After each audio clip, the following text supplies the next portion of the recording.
Ndugu yangu, kiukweli na hali mbaya.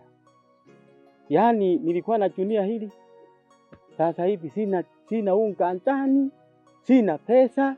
Yaani kiukweli pa kukimbilia nikaona nikimbilie kwako Marashi. Unipe tu japo tepe moja tu. Au junia moja kabisa ikiwezekana. Ndugu yangu, kwanza niseme nikushukuru sana. Ndio. Kipindi kwanza mimi nakuja kwako, nilikuwa nina shida vibaya na ukanipa lile shamba. Liboti. Sasa lile shamba lilonipa ndugu yangu, nimetoa gunia zaidi ya 10. Lile shamba lile limetoa gunia ndani, nakwambia kuna gunia 10 chumba hichi. Hiki chumba hiki ndio gunia 10 nimeweka humo. Na hiyo harufu unayosikia ni dawa hiyo. Sawa. Nimepuliza. Ndio vizuri. Mahindi usipowekea dawa yaani hayakai sana. Kuna tumuzi wala wanatumua tumua.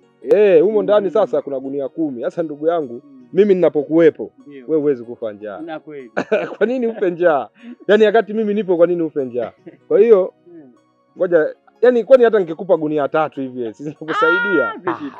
Hizo tena silimi tena mwakani. Yaani hizo zinanipitisha kabisa, mwakani nafika.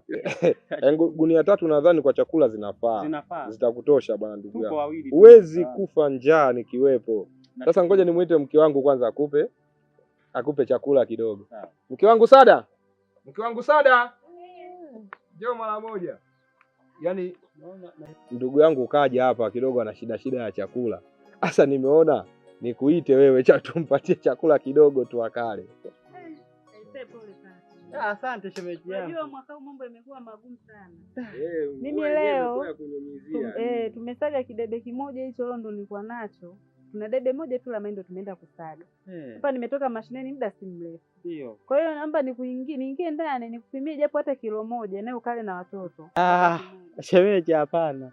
Kuhusu chakula kipo, unga uko, wakula kesho kutwa upo, usijali shemeji yangu. Hamna shemeji yangu, hamna. Unafikiri unga upo, unga upo nimeuacha.